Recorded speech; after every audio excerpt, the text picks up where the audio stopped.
अपनी बहू बेटी का इज्जत भी नहीं बचा पा रही है। चाहते हैं यह सरकार बर्खास्त हो, धारा 356 लगे और मुख्यमंत्री या तो अगर जरा सा भी नैतिकता है तो इस्तीफा दे करके चुनाव की तरफ चले। हम लोग ऐसे कुकृत्य के लिए फांसी से भी बड़ी सजा हो तो उसकी मांग करते हैं। झारखंड विधानसभा का आज पहला दिन, जिस प्रकार से साहिबगंज में आदिवासी युवती की टुकड़ों में काट काट कर हत्या की गई, ये मुद्दा आज झारखंड विधानसभा में गूंजा।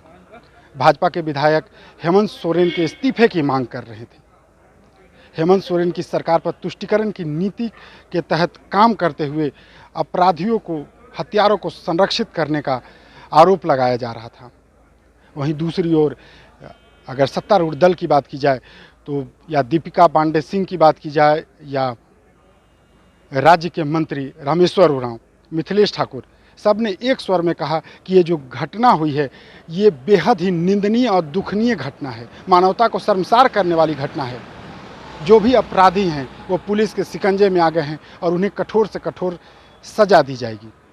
लेकिन ये कह देना कि राज्य में कानून व्यवस्था ध्वस्त हो गई है, ये भाजपा की एक मानसिकता हो गई है। जब वो विकास के मुद्दे पर सत्ता को घेर न सकी तो इस प्रकार के कानून व्यवस्था जैसी बातों को ला करके जनता को दिग्भ्रमित कर रही है। सत्तारूढ़ दल का ये कहना है कि हमने 1932 लाया, हमने झारखंड की मूल आकांक्षाओं को पूरा करने वाला जो विधेयक था उसे प्रस्ताव बनाकर विधानसभा से पारित कराया है। भाजपा के पास जब आज मुद्दा नहीं है तो तथ्यहीन बातों को कर रहे हैं। अगर अपराध हुआ है तो अपराधियों को सज़ा मिलेगी, लेकिन अपराध पर राजनीति नहीं होनी चाहिए। विधानसभा के अंदर भी अपराधी को फांसी की सज़ा की मांग की गई।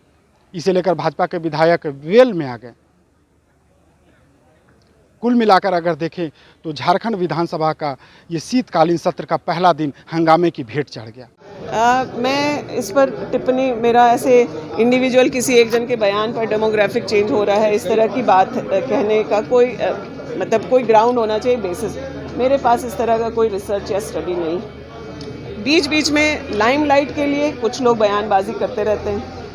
मैं जिस क्षेत्र से आती हूँ मैं वहाँ अपने आँखों से देख रही हूँ कि लोग शायद 32 के खतियान वाले माइनॉरिटीज़ भी हैं। तो इस तरह की बातें, तथ्यहीन बातें, या उसका क्या ग्राउंड है, बेसिस है बोलने का डेमोग्राफिक चेंज का, वो तथ्य लाएं लोग, ये विधानसभा में उस पर चर्चा करें और बताएं। ऐसे ही कुछ भी बयान खड़े होकर के बोल देना कि सब कुछ ख़त्म है, तो ये तो सही बात नहीं है। और मैं अपने महगामा क्षेत्र की बात कर रही हूँ, बोलने वाली ये कह रहे हैं कि वहाँ बांग्लादेशी हैं, लेकिन मेरे जानते समझते 10 साल से लगातार हम फील्ड में हैं, मैंने तो इस तरह का कोई बदलाव या चेंज नहीं देखा है। सरकार अपनी बहू बेटी का इज्जत भी नहीं बचा पा रही है। आज श्रद्धा से भी क्रूर हत्या हमारे साहेबगंज में पहाड़िया के बेटी के साथ हुआ और यह निकम्मी सरकार, जहां से मुख्यमंत्री विधायक हैं, अभी तक अपना जबान भी खोलने का काम नहीं की। हम लोग चाहते हैं यह सरकार बर्खास्त हो, धारा 356 लगे और मुख्यमंत्री या तो अगर जरा सा भी नैतिकता है तो इस्तीफा दे करके चुनाव की तरफ चले और सजा दे दे। सजा देखिए, हम लोग ऐसे कुकृत्य के लिए फांसी से भी बड़ी सजा हो तो उसकी मांग करते हैं। वो कहते हैं क्या, हम कहते हैं कि फांसी से भी बड़ी सजा। वैसे विकृत मानसिकता के लोगों के लिए इस समाज में, इस दुनिया में, इस देश में किसी तरह का कोई स्थान नहीं है। उससे भी बड़ी सजा की हम मांग करते हैं। मांग हो रही है कि सरकार में कोई कठोर कानून बनाए राज्य के अंदर। किस तरह का? बांग्लादेश से घुसपैठ हो रहा है। दल के विधायक, महिला विधायक कह रहे हैं कि कठोर कानून बने कि आगे इस तरह की पुनरावृत्ति। वो कहाँ से आए थे? आपके श्रद्धा के हत्यारे कहाँ से आए थे?